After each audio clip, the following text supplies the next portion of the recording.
So hello friends, welcome back to Prakashan classes. आज एक बार हम लोग फिर से आपके पास आ गए हैं एक नए वीडियो के साथ। और आज हम लोग रिवीजन करेंगे chapter profit and loss prior to incorporation. This chapter covers 10 marks of your syllabus and it is a very important and very easy chapter. You will easily get 10 out of 10 if you will just clear your basics regarding this chapter. So let us start without wasting much time. Let us start with this topic. तो chapter क्या है? Profit and loss prior to incorporation. एक partnership firm है। कहानी इस तरह से start होता है। एक पार्टनरशिप फर्म है, उस पार्टनरशिप फर्म को टेक ओवर कर रहा है एक कंपनी, एक लिमिटेड कंपनी। एक partnership firm existing partnership firm को कौन टेक ओवर कर रहा है? एक लिमिटेड कंपनी। सपोज उस पार्टनरशिप फर्म को हम लोग एक नाम दे देते हैं। उस पार्टनरशिप फर्म को हम लोग एक नाम दे देते हैं। पार्टनरशिप फर्म था, अच्छा खासा पार्टनरशिप फर्म चल रहा था, उसको एक लिमिटेड कंपनी ने टेक ओवर कर लिया। एक अच्छा खासा पार्टनरशिप फर्म चल रहा था, उसको एक लिमिटेड कंपनी ने टेक ओवर कर लिया। सपोज उस पार्टनरशिप फर्म का नाम था Vicky Kaushal and company. Vicky Kaushal and को स्टैंड फॉर कंपनी।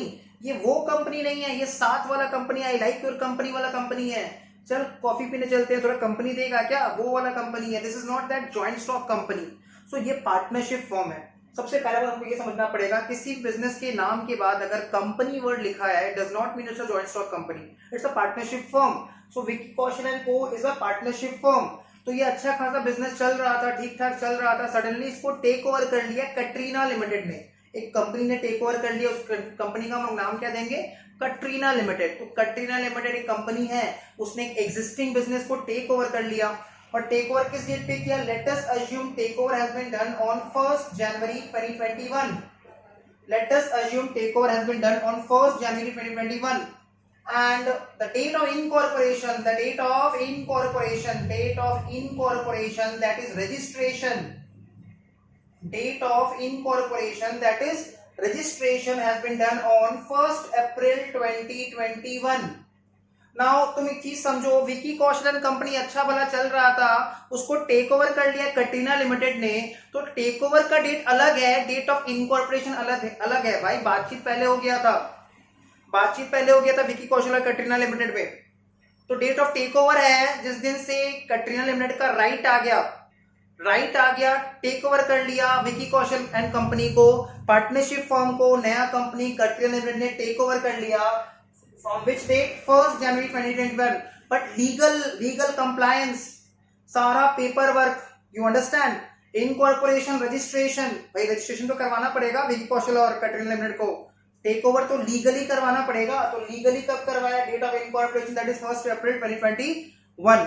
तो 1 April 2021 is the date of incorporation. और उस दिन से ये एक पूरा न्यूली फॉर्म्ड कंपनी बन जाएगा। Legally it will be recognised as a newly formed company from the date of incorporation. तो कंपनी बिजनेस कहलाएगा from the date of incorporation. तो हम क्या देख पा रहे हैं कि डेट ऑफ इनकॉर्पोरेशन है 1 April 2021 and the date of take over is 1 January 2021। Now 1 January 2021 is the date of take over. उस दिन कटरीना लिमिटेड ने विकी कौशल एंड को टेक ओवर कर लिया। But the date of incorporation is 1 April 2021। तो हम देख पा रहे हैं 1 जनवरी से 1 अप्रैल 2021, 1 जनवरी से 1 April 2021 is the period which will be regarded as pre-incorporation period. This period will be regarded as pre-incorporation period. This period will be regarded as pre-incorporation time period. Now, what is pre-incorporation time period? Is the time period prior to incorporation. The time period of the accounting year prior to incorporation is basically pre-incorporation period. तो 1 जनवरी 2021 was the date of take over कर लिया Vicky Kaushal and company. अच्छा भला चल रहा था, partnership firm था, अच्छा भला चल रहा था, उसको कटरीना लिमिटेड ने टेक ओवर कर लिया। और लीगल कंप्लायंस कब कंप्लीट हुआ? रजिस्ट्रेशन कब हो गया? इनकॉर्पोरेशन कब हो गया? From the date of 1 April 2021। And thereafter जैसे ही लीगल कंप्लायंस कंप्लीट हुआ तो बाद में वो क्या माना जाएगा? कंपनी माना जाएगा। It means 1 April 2021 to 31 December 2021 which is our year ending. 1 April 2021 to 31 December 2021 जो कि हमारा ईयर एंडिंग है, that will be regarded as post incorporation period. That will be regarded as post incorporation period. Post incorporation period. तो क्या होता है pre incorporation period?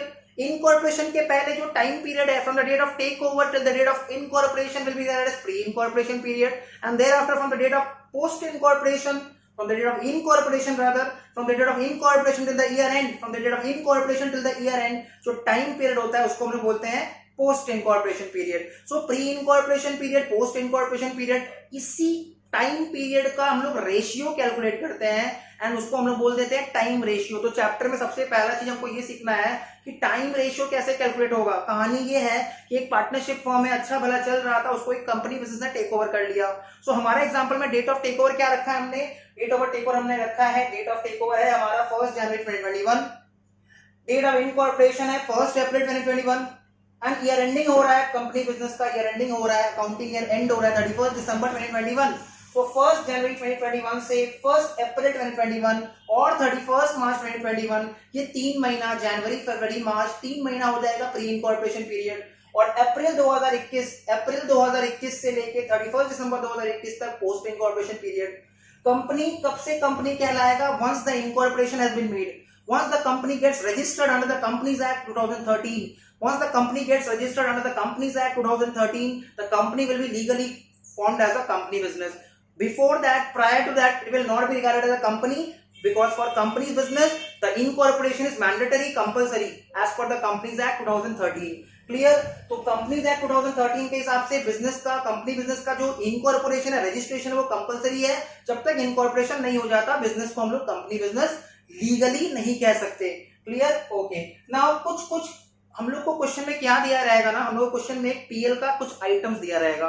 We all know what is PL account, हम लोग class 11 से basics करते आ रहे हैं, हम लोग को सब कुछ पता है कि पीएल अकाउंट में क्या होता है. बताने का कोई जरूरत नहीं है कि पीएल अकाउंट में क्या क्या आइटम आता है. पर हम देखते हैं कि पीएल अकाउंट में कुछ आइटम्स ऐसे होते हैं जो सेल्स से कनेक्टेड है, कुछ आइटम ऐसे होते हैं जो फिक्स्ड इन नेचर होते हैं, जो टाइम रेशियो में डिस्ट्रीब्यूट हो जाएंगे. For example rent, electric charges, audit fees, depreciation, interest on loan. I repeat, rent, electric charges, audit fees, depreciation, interest on loan. These are the expenses which are fixed in nature. These are the expenses which are fixed in nature. जो भी fixed in nature expense होगा उसको हम लोग time ratio में distribute कर देंगे, allocate कर देंगे between the time period, pre incorporation period and post incorporation period. Suppose हमारा जो टाइम रेशियो आया है, 3:9 आ रहा है. 3 months pre incorporation period, 9 months post incorporation period. आप लोग भी बोलो मेरे साथ, 3 months pre incorporation period and 9 months post incorporation period. ऐसा लगना चाहिए कि आप मेरे साथ ही पढ़ाई कर रहे हैं, घर पे पढ़ाई कर रहे हैं. तो there has to be some two way journey, it should not be that one sided part. Okay. So 3 months and 9 months. Okay. 3 months and 9 months. So 3 months pre incorporation period, 9 months post incorporation period, then the time ratio will be 1:3. Suppose the amount of rent is 12,000. Suppose the amount of rent is 12,000. Now it is to be segregated among pre-period and the post-period, post-incorporation, pre-incorporation in the ratio of 1:3. तो कैसे distribute करेंगे rent का amount जो 12,000 है उसको हम लोग ratio में कैसे डिस्ट्रीब्यूट करेंगे. 1/4 ले लेंगे हम लोग प्री इनकॉर्पोरेशन पीरियड का 3,000 और 3/4 ले लेंगे हम लोग पोस्ट इनकॉर्पोरेशन पीरियड का, दैट इज 9,000. क्लियर. तो होपफुली यहां तक आपको समझ में आ गया होगा. उसके बाद क्वेश्चन में हम लोग को कभी कभी सेल्स रेशियो निकालना पड़ता है, सेल्स रेशियो हमको निकालना पड़ता है. There are different modes of calculating sales ratio, हमने क्लास में ऑलरेडी बता रखा है. कुछ आइटम ऑफ एक्सपेंस या पीएल के आइटम्स ऐसे होते हैं जो वेरिएबल इन नेचर होते हैं. If they are variable in nature, then such items of expenses or such items of PL must be segregated or distributed among pre-incorporation or post-incorporation in the sales ratio. For example, कुछ item of expense ऐसे होते हैं जो variable in nature होते हैं, जो sales से कहीं ना कहीं कनेक्टेड होते हैं. जैसे डिस्काउंट अलाउड डेटर से कनेक्टेड है, डेटर क्रेडिट सेल से कनेक्टेड है, तो कहीं ना कहीं डिस्काउंट अलाउड डेटर सेल से कनेक्टेड है. तो डिस्काउंट अलाउड को हम डिस्ट्रीब्यूट कर देते हैं सेल्स रेशियो में. एडवर्टीजमेंट सेल से कनेक्टेड है तो उसको हम लोग सेल्स रेशियो में डिस्ट्रीब्यूट कर देंगे. सेलिंग एक्सपेंसेस सेल्स रेशियो में डिस्ट्रीब्यूट कर देंगे. ग्रॉस प्रॉफिट कहीं ना कहीं सेल्स से कनेक्टेड है, ज्यादा सेल्स ज्यादा प्रॉफिट, कम सेल्स कम प्रॉफिट, तो ग्रॉस प्रॉफिट को भी हम लोग सेल्स रेशियो में डिस्ट्रीब्यूट कर देंगे. इसके अलावा हम लोग कुछ आइटम्स ऑफ एक्सपेंस ऐसा होता है, जैसे आइटम्स ऑफ पीएल ऐसा होता है, जैसे डिस्काउंट रिसीव क्रेडिटर से रिलेटेड है, क्रेडिटर अल्टीमेटली परचेज से रिलेटेड है, तो डिस्काउंट रिसीव को हम लोग परचेज का रेशियो में डिस्ट्रीब्यूट कर देंगे. अगर क्वेश्चन में ऐसा दिया हुआ है तो अदरवाइज कुछ नहीं करना है। कुछ कुछ आइटम ऑफ एक्सपेंस ऐसा होगा जो प्योरली कंपनी बिजनेस का नहीं है, वो पार्टनरशिप फॉर्म का था, बिकॉज मैंने पहले ही क्लियर कर दिया था the date of take over is 1 January 2021 but company came into existence once it got incorporated. Company came into existence once the company gets incorporated. Clear? That means 1 जनवरी 2021 से लेके 31 मार्च 2021 तक लीगली वो company नहीं था। तो जब लीगली वो company नहीं था, पहले क्या था, पार्टनरशिप फॉर्म था। तो पार्टनरशिप फॉर्म का इंटरेस्ट ऑन कैपिटल, पार्टनर का सैलरी, पार्टनर का bonus, these are all items which will be always charge to pre period, pre incorporation period. अगर क्वेश्चन में इंटरेस्ट ऑन कैपिटल दिया है, पार्टनर सैलरी दिया है, बोनस दिया है, कमीशन दिया है, पार्टनर्स कमीशन दिया है, तो ये सब हमेशा कहाँ चार्ज करेंगे हम लोग, प्री इनकॉर्पोरेशन पीरियड में। सिमिलरली अगर क्वेश्चन में प्रीलिमिनरी एक्सपेंस दिया है, what is preliminary expense, in order to start a new business कौन सा स्टार्ट हो रहा है, कंपनी बिजनेस, तो कंपनी बिजनेस स्टार्ट करने के लिए जितना भी खर्चा हो रहा है उसको हम लोग बोलते हैं preliminary expenses. It's a fictitious ऐसा जिसको हम लोग धीरे धीरे हौले हौले हम लोग पीएल में राइट ऑफ कर देते हैं। तो वो जो प्रीलिमिनरी एक्सपेंस है वो स्पेसिफिकली कंपनी रिलेटेड है, because preliminary expense is an expense relating to forming a new company, new business. जब भी हम लोग कोई नया बिजनेस स्टार्ट करते हैं जो खर्चा होता है उसके लिए हम लोग बोलते हैं उसको प्रीलिमिनरी एक्सपेंसेस। सो प्रीलिमिनरी एक्सपेंसेस जो भी रहेगा उसको हम लोग क्या कर देंगे, उस प्रीलिमिनरी एक्सपेंसेस को हम लोग पोस्ट में चार्ज कर देंगे, उसको हम लोग पोस्ट में शो कर देंगे, बिकॉज वो कंपनी से रिलेटेड आइटम है। जैसे for example debenture interest, company debenture issue करता है, डिवेंचर कंपनी इशू करता है, तो क्योंकि कंपनी डिवेंचर इशू करता है तो डिवेंचर इंटरेस्ट किसका एक्सपेंस रहेगा, कंपनी का एक्सपेंस रहेगा। And company came into existence after incorporation, not prior to incorporation, इसलिए डिवेंचर इंटरेस्ट भी कहां जाएगा, पोस्ट में जाएगा।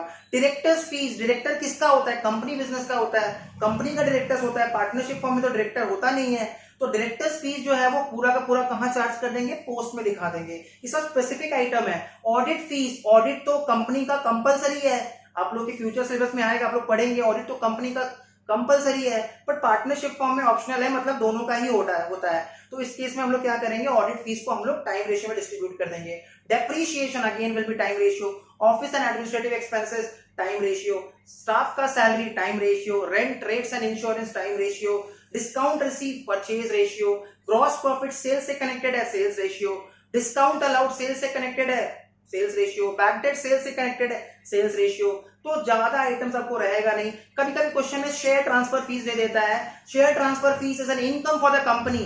शेयर ट्रांसफर फीस क्या होता है, मिस्टर एक्स ने मिस्टर वाई को शेयर ट्रांसफर किया तो कंपनी को थोड़ा सा फीस देना पड़ता है, वो कंपनी के लिए इनकम है, तो share transfer fees is an income for the company and hence will be charge to post period. तो चैप्टर में आपको बेसिकली क्या करना है, जो कंपनी रिलेटेड आइटम है उसको पोस्ट में दिखाना है, जो पार्टनरशिप रिलेटेड आइटम है उसको प्री में दिखाना है। There are two important ratio which we have to calculate in every sum, that is one is time ratio and the other being sales ratio. Time ratio calculate करेंगे pre incorporation period और post incorporation period के बीच में। Sales ratio हम लोग को calculate करने का अलग अलग तरीका बताया गया जो कि हमने ऑलरेडी क्लास में सम्स करते समय कर रखा है। क्लियर। अब बात आता है कि जो प्री इनकॉर्पोरेशन प्रॉफिट आएगा वो आएगा कैसे, प्री इनकॉर्पोरेशन इनकम से प्री इनकॉर्पोरेशन एक्सपेंसेस माइनस कर देंगे। I repeat, pre incorporation income से प्री इनकॉर्पोरेशन एक्सपेंसेस को माइनस कर देंगे तो आएगा प्री इनकॉर्पोरेशन प्रॉफिट। और जो प्री इनकॉर्पोरेशन प्रॉफिट है वो कैपिटल रिजर्व में जाता है, जो प्री इनकॉर्पोरेशन प्रॉफिट है वो कैपिटल रिजर्व में जाता है। बट अगर प्री इनकॉर्पोरेशन लॉस आ गया तो